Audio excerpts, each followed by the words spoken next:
So what's happening, everybody? So today is finally a big day and we almost have the Eclipse, probably I'll say 98, 99-ish% done. Kind of, this is an update to kind of like wrap up this build series. We can finally say we're almost done with it. So I'm excited for that. Let me turn the camera and show you kind of like what we have finished with it. So we have literally everything hooked up. We got the feed line. This was such a pain in the ass. Sorry for kind of like the wait for this final video on it. We had to wait probably a good 2 weeks to figure that little situation out. The issue was that the initial feed line that came with the kit didn't work. It was crap. It leaked already. So we ordered a new one. It wasn't really good quality, and then we ran into an issue with the fittings. I kind of wanted to update you guys on what the oil kind of like hooking up the sending unit with the feed with it. So let me show you kind of what we got.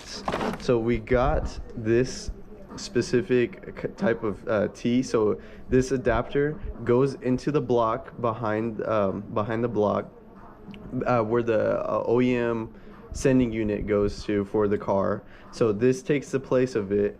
The aftermarket sending unit goes into it. You could use the stock sending unit depending on what you want, but personally, if you're doing a turbo kit, I always recommend a aftermarket one because you could read it a lot more accurate and instant with the gauge. And then the top is going to be the feed. So right here, kind of demonstration, we have another feed line. So the top, we needed this specific adapter. So it goes like this, kind of show you. So this, we had the bigger piece. So it was a male to female, and then with the female to female, I forgot the exact measurements, but you could find them on the forums. So it goes up top like that, and then the feed line hooks up right here. So but this one doesn't have the specific end, but it hooks up to this piece right here. But that's kind of a little demonstration. But yes, if you want to run the which I highly recommend, the oil pressure gauge, you need one of these so you could have an adapter. Another thing on the update is I got all this on the gauges, everything cleaned up, the wiring, so all that's cleaned up. I just need the double-sided tape so I could kind of officially stick this, but this is kind of how the seating looks, so you could have all your gauges so you could read that. Got all the plastic pieces hooked up, everything. Honestly, what's left, I'll fire up the car for you guys so you can kind of see what how it sounds and what it looks like when you first have it turned on. We literally just fired it up right now. Make sure to check oil leaks or anything like that. But the last two things we need is the wire to feed the wire through to the oil gauge, and then the last thing would be the, like I was saying before, the O2 sensor for the wideband gauge. We're gonna hook it straight on the downpipe right here, so it's as simple as it can. But let me fire it up for you.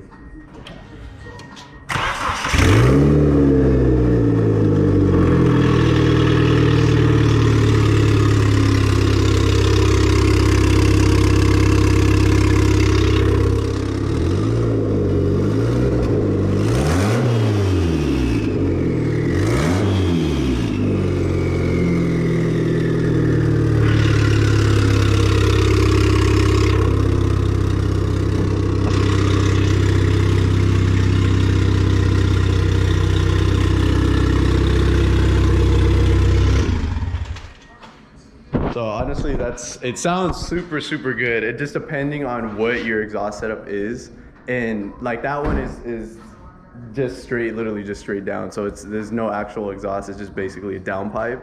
And I personally, if you want turbo noise, go for that. If you want it a little bit more quiet, for sure do it out the back of the car. It's just kind of like preference of what you like. Personally, if you're doing this, I kind of like that, or you could do like kind of hood exit. Just it's whatever you honestly you want. And we're leaving it up to my cousin to make that choice. So right now we're just leaving the downpipe. He has the option if he wants to connect it. He does have the exhaust, so he could do that, or not. If not, he could just leave it like that. Personally, I would just leave it like that. I really like how the turbo winds and everything like that. The next step, honestly, for this would be to just make sure, double check. We haven't hit boost because currently right now we literally just did, as you can see, the lift was right here, but we literally had to redo the cement because it was older cement. It wasn't thick enough to be safe for this lift. So we redid the cement, made sure that's okay, so we could put the lift on it again, and so it could hold that weight. But when testing out the car, I would say make sure to hit boost, make sure to read the air fuel like wideband gauge, see where kind of the ratio sits. For this car, I'm not 100% sure because I'm more with my GSX, I know exactly where it needs to be. I need to do a little bit more research on the forum, see where this specific like kind of car needs to sit when under load on the boost. And then what's another thing? Yeah, just double check leaks, anything like that. Check. I know for sure the ECU isn't gonna like the force induction with it because it's not meant to read that. But double check that. And then let me see what else. Just check all your lines, your gauge, any vacuum leaks, anything like that, just to see. You want it running 100%. So it's a lot of modification for what it's supposed to be from the factory. So you just want to make sure that how it is, it's perfect. You don't want any small little bugs or anything. Where another thing too is check your intercooler piping. So you don't want any boost leaks. From that, honestly, if you guys have any other questions you want me to kind of explain, or just message me on what you kind of want to see, or I could kind of explain to you what I did or what we did for the car, just let me know, just comment, and then we could go from there, exchange information. But other than that, this is probably finalizing this build finally over, so we could move on to another build, probably hopefully my either Uncle Skyline, and then I stay tuned for kind of reveal for since I haven't really shown mine Eclipse, I want to reveal a full video on it, go over what I've done to it, what mods, and then we'll do that probably with my Uncle Skyline. So we'll probably do that, but anything else, just let me know. But peace out.